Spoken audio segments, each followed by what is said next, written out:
Hi everyone, my name is Dr. Whitney Kosters and I am a professor of English, and I have made this lecture for the moment when someone sits down to research for a report and realizes they just don't know where to start.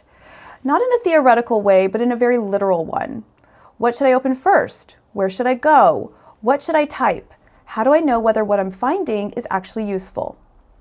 If research has ever felt overwhelming, scattered, or frustrating, that's usually not because research itself is difficult. It's because most people have only been taught how to research for academic essays, and then they're expected to apply those same habits to reports without anyone ever explaining how the task actually changes. So this lecture is about the act of researching for a report step by step in a way that works in school and in real professional settings. If you're new here, this channel is where I post easy to understand lectures on literature, research, rhetoric, and writing more broadly. So if this kind of material is useful, please consider subscribing so you can find related lectures easily. Now, the first thing to understand is that research for reports is different from research for academic papers. In academic writing, research is often about engaging with texts. You read articles, you quote them, you analyze language, and you position your ideas in relation to what other writers have said. The sources themselves are often what the writing is about. But in reports, research is not about engaging with texts. It's about explaining a real situation clearly enough that someone else can rely on that explanation. Sources then are not objects of analysis. They're tools used to help a reader understand what is actually happening in the world. So because the goal is different, the process has to be different too, and this is where research for a report actually starts. You don't start by searching, you decide by deciding what the report needs to explain. So actually write that on a piece of paper. What does this report need to explain? And under that heading, write 5 to 7 plain, direct questions.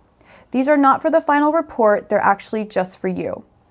For example, if the report is about generative AI music, those questions might look like this.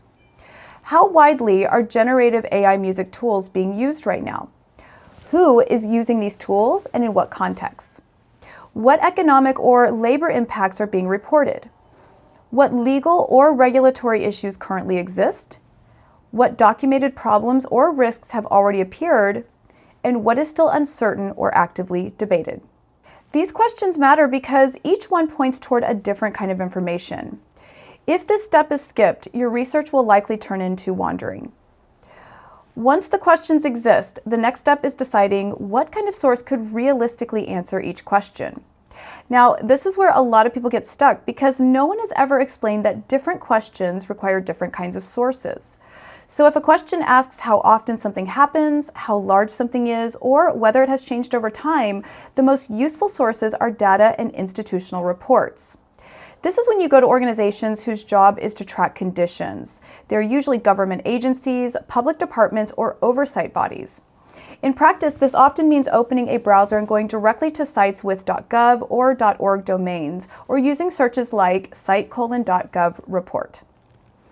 For a report on AI music, this might include the U.S. Copyright Office, labor organizations representing musicians, technology policy institutes, or government agencies that track intellectual property and digital media. These sources are useful because they count things, document trends, and explain how information was collected.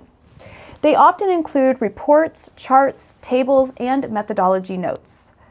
Now, if a question asks why something happens or how something works, that is when academic research comes into play. This is where databases are particularly useful, so it's important to explain what they are. A database is not Google. It is a curated collection of research that's been organized so that people can find studies that explain specific relationships. JSTOR is a database that contains academic journal articles and books, mostly in the humanities and social sciences. Everything in it was written by researchers and reviewed before publication. Google Scholar is another database which searches across many academic publishers and universities and shows research articles, theses, and reports. PubMed focuses on medical and public health research, and ERIC focuses on education. Other fields have their own specialized databases. If you want a more detailed lecture on some of these databases and how to use them, be sure to check out my lecture, which I have tagged above and in the description box.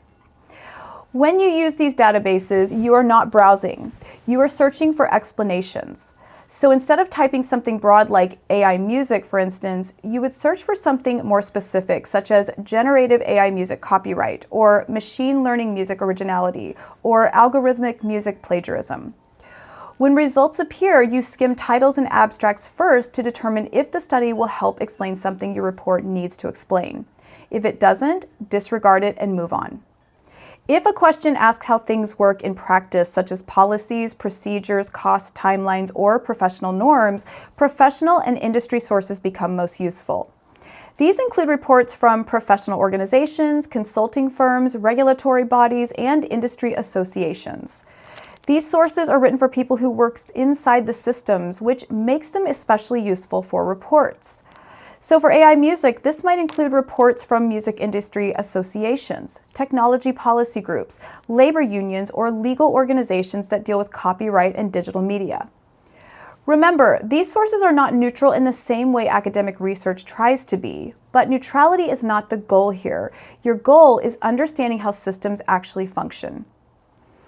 Finally, if a question asks what is allowed, required, or restricted, the most important sources are official documents. This includes laws, regulations, court decisions, and formal policy statements. These sources define boundaries and constraints even when they don't explain causes. Once you've gathered sources this way, the next question is usually the one people don't know how to answer.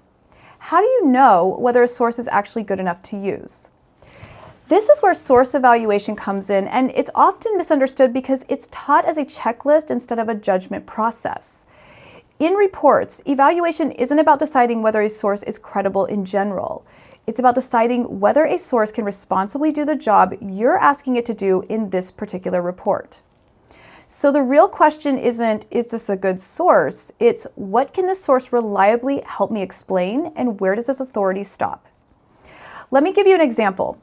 Imagine you're researching a report about increasing wait times at a public health clinic. You find 4 sources. The first is a county health department dataset showing average patient wait times over the last 3 years. Ask yourself, what job can this source do? Well, it can establish that wait times have increased, how much they've increased, and over what time period. What it can't do is explain why those delays are happening or how patients experience them. So in your notes, you might write, this data set establishes the trend and scale of wait times, but not causes or impacts. The second source is an academic study on staffing shortages in public healthcare systems. What job can this source do? Well, it can explain common causes of delays, such as nurse shortages, funding constraints, or scheduling inefficiencies across similar systems. What it can't do is describe how the specific clinic operates day by day. So your notes might say, this study explains likely causes of delays, but it doesn't describe local clinic practices. The third source is an internal operations report from the clinic describing scheduling procedures and staffing levels. Now, this source can explain how appointments are currently handled and where bottlenecks may exist. But because it was produced inside the organization, it may frame the situation carefully and avoid assigning responsibility. So your notes might say, this report explains internal processes, but may reflect institutional priorities. Now, the fourth source is a local news article that includes interviews with patients describing long waits and missed appointments. This source can illustrate impact and lived experience, but it cannot establish how common these experiences are or whether they represent typical conditions. So your notes could say, this article shows patient experience, but not frequency or causation. What you've discovered is that none of these sources are wrong, but none of them can do all of the work alone. So evaluation happens when you decide how each one can be used. The data set anchors the report's claim that wait times are increasing. The academic study helps explain why delays tend to happen in systems like this. The internal report shows how these pressures appear locally, and the news article illustrates what the delays feel like for patients. Now step back and ask a few final evaluation questions. Is the data current enough to reflect present conditions? Does the academic study's context reasonably match this clinic's context? And do the sources point toward a consistent explanation, or do they conflict? If there's conflict, that doesn't weaken the report. It actually just gives you something important to explain. Finally, evaluation determines how sources appear in the report. Some sources should be central and explained carefully, while others should be supported and referenced briefly. And some limitations should be named explicitly so that readers understand how much confidence to carry forward. So in reports, remember that sources aren't stacked to show effort. They're integrated to support understanding. Strong reports explain what patterns appear, what evidence supports it, how consistent that evidence is, and where uncertainty remains. At this point, the goal isn't perfection, it's clarity. Research for a report isn't about finding impressive sources or piling them up. It's about making careful choices so the picture you're building is accurate, usable, and honest about its limits. When research is handled this way, it starts feeling intentional because every source has a role and every claim has a reason for being there. As always, thank you so much for watching and spending time with me on this material. I do hope it will help you in whatever report writing endeavor you are about to embark on. Be well.